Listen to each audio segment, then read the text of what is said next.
किनारा छोड़े बिना बाढ़ भी समंदर हो नहीं सकता, बिना बहे तो पानी भी लहर हो नहीं सकता। जूझना पड़ता है ज़माने से जंग जीतने को, और बिना कुछ किए तो कोई सिकंदर हो नहीं सकता। तो हेलो फ्रेंड्स, जय हिंद। स्वागत है आप सभी का पी मैक्स क्लासेज की यूट्यूब चैनल पर। तो आज हम पढ़ेंगे केमिकल काइनेटिक्स का चौथा पार्ट, और इसमें हम पढ़ेंगे शून्य कोट की अपक्रिया और प्रथम कोट की अपक्रिया। बात समझ में आई? जो कि बहुत ही इम्पॉर्टेंट टॉपिक है, और इसको ये वीडियो भी थोड़ा सा बड़ा होने वाला है। तो अगर आप पूरा एक ही बार में नहीं देखना चाहते हैं तो इसको शून्य कोट की अपक्रिया पहले देख लीजिएगा, फिर वहीं से छोड़कर चाहे उसी दिन या दूसरे दिन प्रथम कोट की अपक्रिया देख लीजिएगा। और शून्य कोट की अपक्रिया का लक्षण क्या है, ऐसे प्रथम कोट की अपक्रिया का लक्षण क्या है, इसका समाकलित वेग समीकरण क्या है, ठीक है, इसके एग्जाम्पल्स क्या हैं, ये सब हम बहुत ही अच्छे तरीके से आज सीखेंगे। और प्रथम कोट की अपक्रिया और शून्य कोट की अपक्रिया में कोई डाउट नहीं रह जाएगा बोर्ड के लेवल पर, ठीक है। बात समझ में आई? तो आइए स्टार्ट करते हैं शून्य कोट की अपक्रिया, जीरो ऑर्डर रिएक्शन, ठीक है। जीरो ऑर्डर रिएक्शन, शून्य कोट की अपक्रिया क्या है? शून्य कोट की अपक्रिया पहले परिभाषा समझ लेते हैं। जिस रासायनिक अपक्रिया में अपक्रिया की जो दर होती है वो अभिकारक की सांद्रता पर निर्भर ना करे तो उसे क्या बोलते हैं? शून्य कोट की अपक्रिया बोलते हैं, zero order reaction. Such chemical reaction in which rate of reaction does not depend concentration of reactant is known as zero order reaction. जिस रासायनिक अपक्रिया में अपक्रिया की दर अभिकारक की सांद्रता पर निर्भर ना करे उसे क्या बोलते हैं? शून्य कोट की अपक्रिया कहते हैं, जीरो ऑर्डर रिएक्शन कहते हैं। डिफिनीशन एक बार फिर से सुन लीजिए। जिस रासायनिक अपक्रिया में अपक्रिया की दर अभिकारक की सांद्रता पर निर्भर ना करे उसे क्या बोलते हैं? शून्य कोट की अपक्रिया कहते हैं, ठीक है। जीरो ऑर्डर रिएक्शन, इसका थोड़ा सा फील लेते हैं। फील का मतलब क्या कि अगर मान लो अपने पास ये रिएक्शन हो रहा है, ये शून्य कोट का है, ठीक है, और यहाँ से क्या बन रहा है? प्रोडक्ट। क्या बन रहा है? उत्पाद बन रहा है। ए गिव्स प्रोडक्ट, बन रहा है उत्पाद ए से, ठीक है। और अपने पास 1 किलो क्या है? अभिकारक है, और वहाँ से हम बना रहे हैं प्रोडक्ट, और ये जीरो ऑर्डर रिएक्शन है, शून्य कोट की अपक्रिया। तो अगर ये 50 की स्पीड से प्रोडक्ट बन रहा है, समझ रहे हो ना, तो दूसरे दिन अगर तुम 10 किलो ले आए, 10 किलो मटेरियल ले आए, तो 10 किलो से प्रोडक्ट बनाओगे, और अगर वो शून्य कोट का है तो वो किस स्पीड से बनेगा? 50 की स्पीड से। तीसरे दिन तुम 1 कुंटल ले आए और फिर प्रोडक्ट बना रहे हो, और वो शून्य कोट की अगर अपक्रिया है और वही अपक्रिया है, मात्रा लगातार क्या करते जा रहे हो? सांद्रता लगातार बढ़ाते जा रहे हो, तो फिर स्पीड क्या रहेगी? स्पीड फिर 50 की रहेगी। तो बात समझ में आ गई होगी कि सांद्रता पर जो स्पीड है वो डिपेंड नहीं करती है, चाहे 1 किलो हो, चाहे 10 किलो हो, चाहे 1 कुंटल हो, चाहे 1 टन हो, उससे फ़र्क नहीं पड़ता है रेट को शून्य कोट की अपक्रिया का। यानी कहने का मतलब ये है कि शून्य कोट की अपक्रिया निश्चित होती है। तो ये था डेफिनेशन और फील। बात समझ में आई? तो इसको अच्छे से समझ चुके होंगे कि ये शून्य कोट की अपक्रिया है। अब जरा इसका समाकलित वेग समीकरण हम लोग निकालेंगे, और समाकलित वेग समीकरण निकालने के बाद इसके हम लक्षणों को पढ़ेंगे। कुछ एग्जाम्पल चलते चलते 1-2 एग्जाम्पल, 3 एग्जाम्पल, 4 एग्जाम्पल समझेंगे, ठीक है। तो जैसा कि ए गिव्स प्रोडक्ट, ये मान लो जीरो ऑर्डर रिएक्शन है, तो इसका अगर हम रेट लिखेंगे, दर लिखेंगे, तो दर बराबर क्या होगा? के active mass of A not, ठीक है, ए के पावर 0। बात समझ में आई? अब जरा बताना यहीं पर किसी भी रिएक्शन का रेट कैसे हम लोग लिखते थे? लिखते थे -d active mass of A divide by dt। ऐसे ही तो रेट लिखा जाता है, ये पहले वीडियो में बात हुई थी। बात समझ में आई? तो कैसे लिखते थे? -d active mass of A by dt, ठीक है। ये बराबर हो जाएगा k active mass of A not. किसी भी संख्या के पावर 0 का मान कितना होता है? 1। किसी भी संख्या के पावर 0 का मान कितना होता है? 1। तो यहाँ से आ जाएगा अपने पास minus D active mass of A is equal to, तिरछा गुणा भी करा दो, क्रॉस मल्टीप्लाई करा दो तो के, और ये पार्टी बन गई 1 और ये इधर आ जाएगा तो हो जाएगा डी टी, और माइनस भी उधर सप्लाई कर दो तो क्या हो जाएगा D active mass of A is equal to minus K D T. ये बात समझ में आई। ये अब समाकलित वेग समीकरण हम निकालने चल रहे हैं। प्रूफ यहाँ से लिख भी सकते हो, प्रूफ, ठीक है, प्रूफ जीरो ऑर्डर रिएक्शन का समाकलित, प्रूफ नहीं बल्कि समाकलित वेग समीकरण, ठीक है, कोई चीज़ प्रूफ थोड़ा करना है। ये बात समझ में आई। क्या कर दो, यहाँ से दोनों पक्षों का इंटीग्रेटिंग बोथ साइड, दोनों पक्षों का समाकलन करने पर, दोनों पक्षों का समाकलन करने पर, तो दोनों पक्षों का हम लोग जब समाकलन करेंगे तो क्या हो जाएगा, integration D active mass of A is equal to minus K D T. Integration क्यों कर रहे हैं, क्योंकि ये बहुत छोटा सा पार्ट है, ये छोटी सी सांद्रता है, और ऐसे ढेर सारी सांद्रता, यानी टोटल सांद्रता निकालने के लिए हमें क्या करना पड़ेगा, छोटी छोटी सांद्रताओं को जोड़ना पड़ेगा, और जोड़ने की एक प्रोसेस क्या होती है, इंटीग्रेशन होती है। बात समझ में आई। तो जब यहाँ पर ज़रा बताना, ये टाइम है, ये सांद्रता है, जब टाइम 0 होगी, यानी जब रिएक्शन स्टार्ट नहीं हुआ है, जब स्टार्ट होने वाला है, तब ज़रा बताना सांद्रता अभिकारक की कितनी रही होगी, 100 का 100%। मान ले रहे हैं शुरुआत में कितनी थी, प्रारंभिक सांद्रता ए नॉट। ए नॉट कैसी सांद्रता है, प्रारंभिक सांद्रता है। ए नॉट कैसी सांद्रता है, प्रारंभिक सांद्रता है, ठीक है। जब कुछ टाइम बीतेगा, मान लो टी टाइम हो गया, टी टाइम बीता तो ए नॉट तो रह नहीं जाएगा। अगर 1 किलो कोई चीज़ आप लिए हो तो 1 किलो से घटकर वो कुछ तो घटेगा ही कुछ देर बाद, रिएक्शन अगर हो रहा है, ठीक है। तो मान लो रह गया कितना, बची हुई मात्रा रह गई ए, और ये अक्सर यही रहेगा, समझ रहे हो ना। अलग अलग बुक अलग अलग डेटा इस्तेमाल करते हैं तो वो तुम्हारे ऊपर है, हमें इस्तेमाल करेंगे। ये प्रारंभिक सांद्रता है, यानी टोटल मात्रा है, कुल सांद्रता है। ये बची हुई सांद्रता, रेस्ट कंसंट्रेशन, बात समझ में आई। ये बची हुई, जब थोड़ा सा उत्पाद बन गया तो बची हुई सांद्रता है ये। अब क्या होगा, D integration of A, D से इंटीग्रल हट जाएगा तो ये आ जाएगा अपना एक्टिव मास ऑफ ए, और यहाँ लोअर लिमिट हो जाएगा ए नॉट, अपर लिमिट ए। अगर ये थोड़ा सा नहीं आता है समाकलन तो इसको कल वाले पार्ट में, कल और परसों हम बेसिक पढ़ाएंगे, ठीक है। बेसिक मैथमेटिक्स जो फिजिक्स और केमिस्ट्री में यूज होते हैं उसको ज़रूर पढ़िएगा, ठीक है। माइनस के अचर है, बाहर हो जाएगा, डी टी का समाकलन हो जाएगा टी, ठीक है, लिमिट 0 से टी। एक बार अपर लिमिट रखेंगे यहाँ पर तो ए की जगह ए ही रखोगे, minus lower limit A not बराबर कितना, एक बार upper limit minus K T, एक बार क्या, लोअर लिमिट। ये बात समझ में आई। तो यहाँ पर अपने पास फॉर्मूला आ जाएगा, active mass of A minus active mass of A naught is equal to minus K T. ये बात समझ में आई, बराबर माइनस के टी। अब क्या करेंगे, इस पार्टी को हम लोग भेज देंगे उधर, तो ये जब उस पार जाएगा तो कितना हो जाएगा, active mass of A is equal to, ये उस पार गया तो माइनस के टी प्लस कितना, active mass of A naught. तो यहीं पर भी छोड़ सकते हैं, या दूसरे तरीके से इसको छोड़ सकते हैं कि इस माइनस को क्या करो, इधर गुणा करा दो। यहीं से हम क्या करेंगे कि इसको इधर बुला ला रहे हैं, तो ये के टी इस पार आकर हो जाएगा प्लस के टी, ये जाएगा उस पार तो माइनस हो जाएगा, active mass of A not minus active mass of A. यहाँ से अगर हम टी को पक्षांतर कर दें तो K is equal to 1/t in bracket active mass of A not minus active mass of A. तो बहुत सी बुकों में यहाँ तक ऐसे लिखा रहता है, बहुत सी बुकों में यहीं तक लिख दिया जाता है, बहुत सी बुकों में इस तरह से लिखा रहता है। तो उसमें कंफ्यूज नहीं होना, इसको खूब अच्छे तरीके से समझ लेना। तो ये है शून्य कोट की अपक्रिया का समाकलित वेग समीकरण।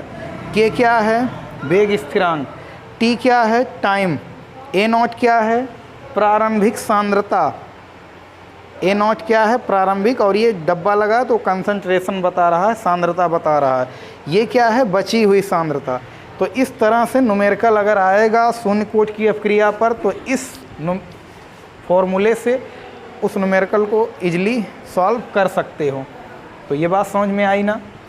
तो इसको स्क्रीनशॉट ले लीजिए, ठीक है। अब हम इसके बाद पढ़ेंगे इसके लक्षण क्या है शून्य कोट की अपक्रिया का।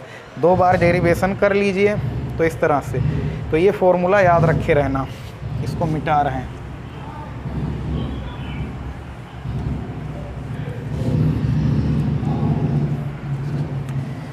तो अब हम पढ़ेंगे शून्य कोट की अपक्रिया के लक्षण, कैरेक्टरिस्टिक्स।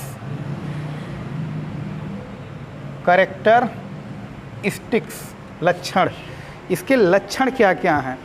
तो 3 या 4 लक्षण हैं जो अक्सर कभी कभी एग्जाम में पूछा जाता है, ठीक है। पहला लक्षण क्या है? पहला लक्षण फॉर्मूले से ही, चूँकि अभी अभी आया है शून्य कोट की अपक्रिया के लिए active mass of A equal to minus K T plus क्या, active mass of A naught. सभी शून्य कोट की अपक्रियाएँ इस समीकरण का क्या करती हैं? पालन करती हैं, ठीक है। ये जो समाकलित वेग समीकरण आया है ऐसा लिख सकते हैं, ठीक है। किस समीकरण का? तो इस समीकरण का, चाहे ये चाहे वो लिख दो। अच्छा, अब ज़रा बताना, यहाँ पर अगर हम बात करें इसको इस तरह से y बराबर एम एक्स प्लस सी, तो ये जो शून्य कोट की अपक्रिया का समीकरण आया है ये कुछ किस तरह से है? y बराबर एम एक्स प्लस सी जैसा है। बात समझ में आई? तो अब यहाँ पर ज़रा देखेंगे, m कितना है? माइनस के, c कितना है? Active mass of A naught. तो अगर ग्राफ बनाएंगे तो पहला ग्राफ हमें कुछ इस तरह से बनेगा, किसके किसके बीच में? सांद्रता और समय के बीच अगर हम ग्राफ बनाएंगे तो अपना ग्राफ कुछ इस तरह से होगा, ठीक है। ये सीधी रेखा y बराबर एम एक्स प्लस सी एक सरल रेखा है, तो इसका भी ग्राफ कैसा बनेगा? y बराबर एम एक्स प्लस सी सरल रेखा, और ये वाली हाइट जो हो जाएगी active mass of A not, ठीक है। ये हो जाएगी सांद्रता, यहाँ की सांद्रता, यहाँ से यहाँ तक की सांद्रता, मैक्सिमम कंसंट्रेशन हो जाएगा ए नॉट। बात समझ में आई? और ये तो सांद्रता है ए, ठीक है, अधिकतम सांद्रता ये है। धीरे धीरे क्या होगा? टाइम बीतेगा तो सांद्रता घटेगी, ये हो गया। अगर इसकी हम ढाल की बात करें, स्लोप या प्रवणता की बात करें, तो स्लोप कितना आएगा? माइनस के। इसका स्लोप कितना आएगा? माइनस के। तो ये बात समझ में आई पहला, ठीक है। अब इसको हम मिटा रहे हैं। इसका दूसरा लक्षण क्या है कि अभी अभी परिभाषा ही समझे हो। परिभाषा में क्या था कि शून्य कोट की अपक्रिया की जो दर होती है वो सांद्रता पर निर्भर नहीं करती है, ठीक है। तो अगर हम दर वर्सेज दर का ग्राफ बनाए, यहाँ दर है, यहाँ समय, ठीक है। समय थोड़ा सा रहेगा तो ये इसका रेट, ठीक है।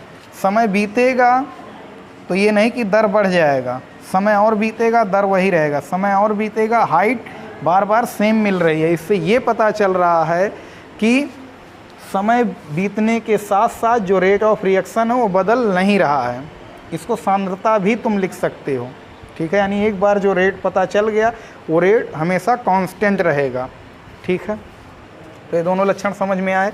अब तीसरा जो है सबसे इम्पॉर्टेंट लक्षण होने वाला है, बल्कि तीसरा अभी पहले चौथे वाले को डिस्कशन यहीं पर कर ले रहे हैं, पहले तीसरा करके और उसको चौथा करेंगे, ठीक है। तीसरा क्या है? कभी कभी नॉर्मल ऐसे क्वेश्चन दे देता है एक नंबर में कि यदि active mass of A is equal to 0, यानी एकदम से पूरी तरह से टोटली ख़त्म हो जाए, रिएक्शन टोटली ख़त्म हो जाए, ठीक है, तो बची हुई मात्रा कितनी हो जाएगी? 0। तो इसको अगर यहाँ पर पुट कर दोगे तो कितना हो जाएगा? इसलिए active mass of A is equal to minus K T plus active mass of A not से इसको अप्लाई करेंगे तो यहाँ क्या होगा? 0, ये बराबर हो जाएगा minus K T plus active mass of A not. के टी इधर बुला लाओ तो ये माइनस वाला प्लस हो जाएगा, बराबर क्या? Active mass of A naught. तो यहीं से के बराबर आ जाएगा active mass of A not upon T, तो ये आ गया। कभी कभी नॉर्मल क्वेश्चन दे देता है, सांद्रता दे देगा प्रारंभिक और समय दे देगा, वेग स्थिरांक पूछेगा शून्य कोटि की अपक्रिया का। और शून्य कोटि की अपक्रिया के वेग स्थिरांक का मात्रक हमने निकलवाया था, mole litre inverse second inverse. ठीक है, वही होता है जो अपक्रिया की दर का मात्रक होता है। ठीक है, चौथा लक्षण ये भी लिख सकते हो। ठीक है, तो बढ़ाने को बहुत कुछ है। तो इस तरह से के बराबर क्या हो गया, एक्टिव मास ऑफ A0/T। ये नॉर्मल समीकरण हो गया जब ये ख़त्म हो जाएगा, यानी पूरी प्रारंभिक सांद्रता दिया रहे, पूरा टाइम दिया रहे और तब वेग स्थिरांक पूछे तो इस फॉर्मूले से निकाल सकते हो। तो ये सब स्क्रीनशॉट ले सकते हैं अथवा नोट कर रहे हैं तो नोट कर लो पॉज करके वीडियो को। अब चलते हैं सबसे इम्पोर्टेंट लक्षण पर।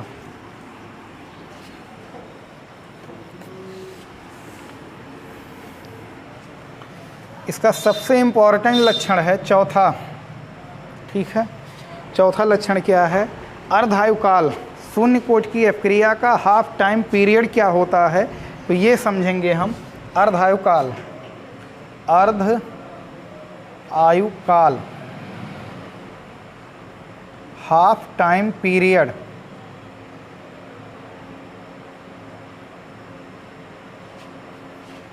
हाफ टाइम पीरियड, अर्धायुकाल। तो क्या है अर्धायुकाल? अर्धायुकाल वह समय है जिसमें कोई अभिकारक अपने प्रारंभिक मात्रा का आधा रह जाता है। समझ में आया डिफिनीशन? वह टाइम इंटरवल जिसमें कोई मटेरियल अपने इनिशियल कंसंट्रेशन का हाफ रह जाता है, उस टाइम इंटरवल को हम क्या बोलते हैं? Half time period. मान लो पानी ही गर्म कर रहे हो, ठीक है, 2 लीटर अपने पास पानी है, तो जब उसको गर्म करना शुरू करोगे तो तुरंत तो भाप बन के 1 लीटर हो नहीं जाएगा, कुछ टाइम लगेगा। मान लो 2 लीटर से 1 लीटर होने में आधा घंटा लगा, तो ये आधा घंटा ही क्या है, ये पानी के भाप बनने का क्या है, अर्धायुकाल है।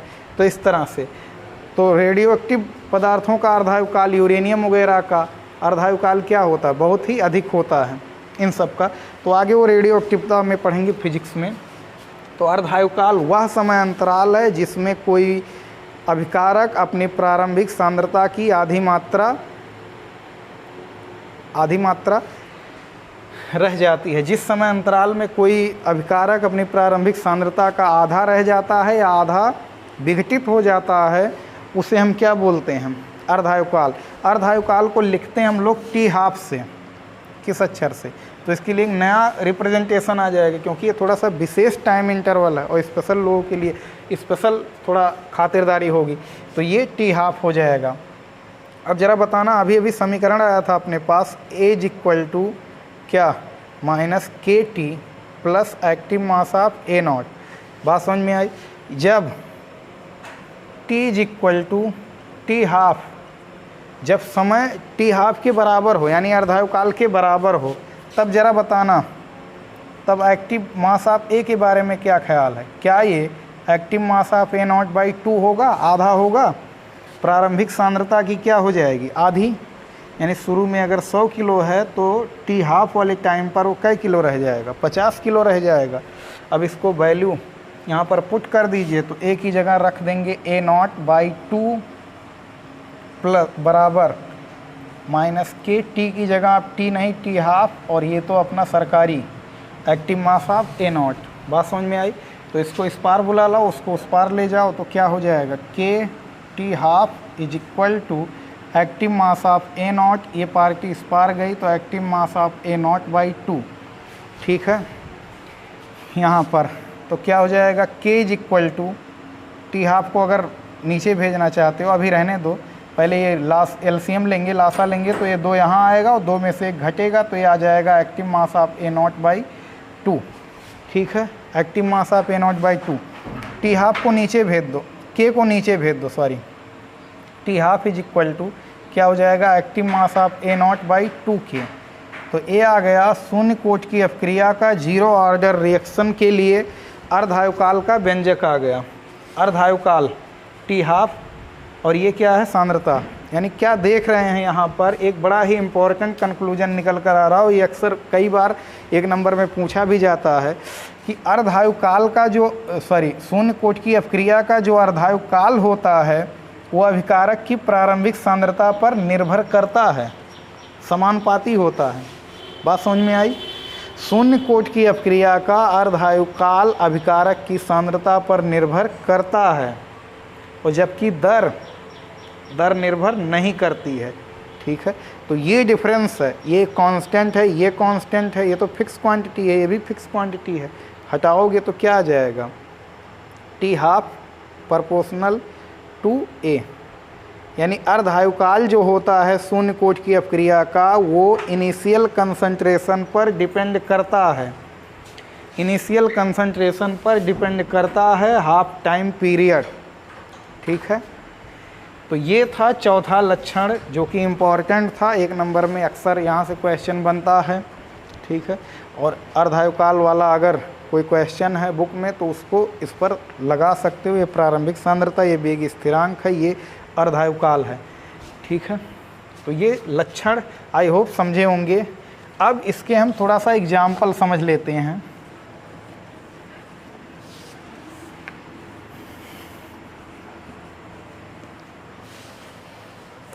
एग्जाम्पल्स क्या हैं?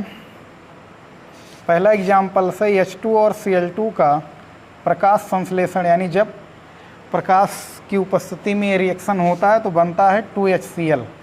ठीक है, और इसका अगर रेट लॉ लिखें तो R बराबर होता है K active mass of H2 के पावर 0 Cl2 के पावर कितना 0।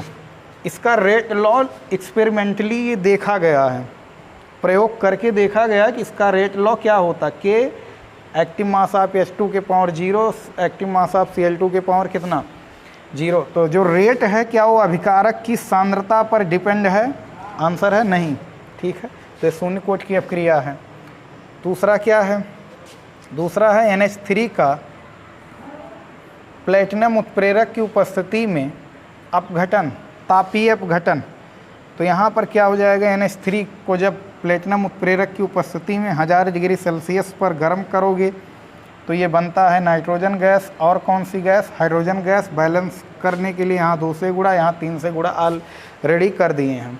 ठीक है, इसका अगर रेट हम लिखेंगे तो R बराबर हो जाएगा K active mass of NH3 के पावर कितना 0। ठीक है, तो ये हो जाएगा इसका rate K active mass of NH3 के पावर कितना 0। एक रिएक्शन और देख लो, HI का तप्त सोने पर तापीय अपघटन। तो HI का जब अपघटन किया जाता है तो ये बनता है H2 गैस, और क्या आयोडीन बनता है I2। अब यहाँ पर जब रेट लॉ लिखा जाता है तो K active mass of HI के पावर कितना 0। ये एक्सपेरिमेंटल है। ठीक है, बात समझ में आई? और गुलबर्ग और वागे के अनुसार ये क्या होता था, पावर 2 आना चाहिए था, जो कि क्या है, रॉन्ग है। और ये एक्सपेरिमेंटल क्या होता है, हमेशा सही होता है। तो ये था पूरा शून्य कोटि की अपक्रिया के बारे में। तो इसको काफ़ी अच्छे से ठीक है पढ़ सकते हैं। और अब ये वीडियो बहुत लंबा हो जा रहा है तो इसीलिए प्रथम कोटि की अपक्रिया इसके तुरंत बाद ठीक है मिलेगा। तब तक के लिए पढ़ाई करते रहें। All the very best.